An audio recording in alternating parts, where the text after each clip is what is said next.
Happy New Year, everybody. Happy New Year. A central premise of my campaign for president was to change the tax code that was too skewed towards the wealthy at the expense of working middle-class Americans. Tonight, we've done that.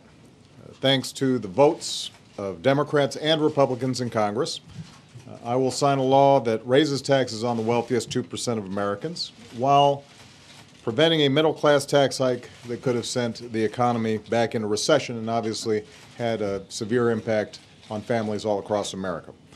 I want to thank all the leaders of the House and Senate. In particular, I want to thank the work that was done by my extraordinary Vice President, Joe Biden, as well as Leader Harry Reid, Speaker Boehner, Nancy Pelosi, and Mitch McConnell. Everybody worked very hard on this, and I appreciate it. And Joe, once again, I want to thank you for your great work. Under this law, more than 98% of Americans and 97% of small businesses will not see their income taxes go up. Millions of families will continue to receive tax credits to help raise their kids and send them to college. Companies will continue to receive tax credits for the research that they do, the investments they make, and the clean energy jobs that they create. And 2 million Americans who are out of work, but out there looking, pounding the pavement every day, are going to continue to receive unemployment benefits as long as they're actively looking for a job. But I think we all recognize this law is just one step in the broader effort to strengthen our economy and broaden opportunity for everybody. The fact is, the deficit is still too high, and we're still investing too little in the things that we need for the economy to grow as fast as it should. And that's why Speaker Boehner and I originally tried to negotiate a larger agreement that would put this country on a path to paying down its debt while also putting Americans back to work, rebuilding our roads and bridges, and providing investments in areas like education and job training. Unfortunately, there just wasn't enough support or time for that kind of large agreement in a lame duck session of Congress. And that failure comes with a cost, as the messy nature of the process over the past several weeks has made business more uncertain and consumers less confident. But we are continuing to chip away at this problem, step by step. Last year, I signed into law $1.7 trillion in deficit reduction. Tonight's agreement further reduces the deficit by raising $620 billion in revenue from the wealthiest households in America. And there will be more deficit reduction as Congress decides what to do about the automatic spending cuts that we have now delayed for 2 months. I want to make this point. As I've demonstrated throughout the past several weeks, I am very open to compromise. I agree with Democrats and Republicans that the aging population and the rising cost of health care makes Medicare the biggest contributor to our deficit. I believe we've got to find ways to reform that program without hurting seniors who count on it to survive. And I believe that there's further unnecessary spending in government that we can eliminate. But we can't simply cut our way to prosperity. Cutting spending has to go hand in hand with further reforms to our tax code so that the wealthiest corporations and individuals can't take advantage of loopholes and deductions that aren't available to most Americans.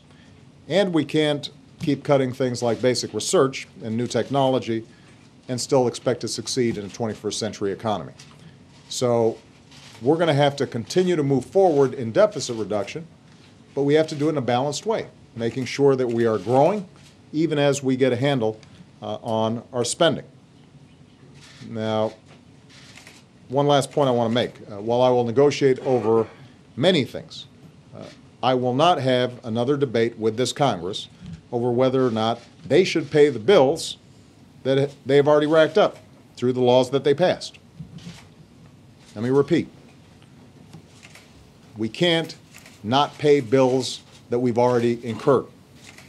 If Congress refuses to give the United States government the ability to pay these bills on time, the consequences for the entire global economy would be catastrophic, far worse than the impact of a fiscal cliff. People will remember back in 2011, the last time this course of action was threatened, our entire recovery was put at risk. Consumer confidence plunged, business investment plunged, growth dropped. We can't go down that path again. Now, today's agreement enshrines, I think, a principle into law that will remain in place as long as I am president. The deficit needs to be reduced in a way that's balanced. Everyone pays their fair share. Everyone does their part. That's how our economy works best. That's how we grow. The sum total of all the budget agreements we've reached so far proves that there is a path forward, that it is possible, if we focus not on our politics, but on what's right for the country. And the one thing that I think hopefully in the new year we'll focus on is seeing if we can put a package like this together with a little bit less drama, a little less brinksmanship, not scare the heck out of folks quite as much.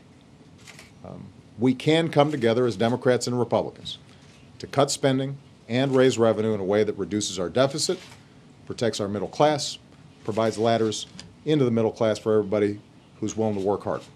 We can find a way to afford the investments that we need to grow and compete. We can settle this debate, or at the very least, not allow it to be so all-consuming all the time that it stops us from meeting a host of other challenges that we face.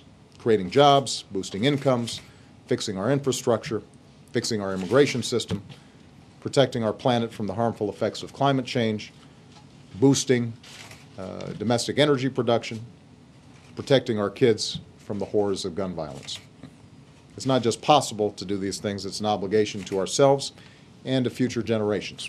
And I look forward to working with every single member of Congress to meet this obligation in the new year. And I hope that everybody now gets at least a day off, I guess, or a few days off, so that people can refresh themselves, because we're going to have a lot of work to do in 2013. Thanks, everybody. Happy New Year.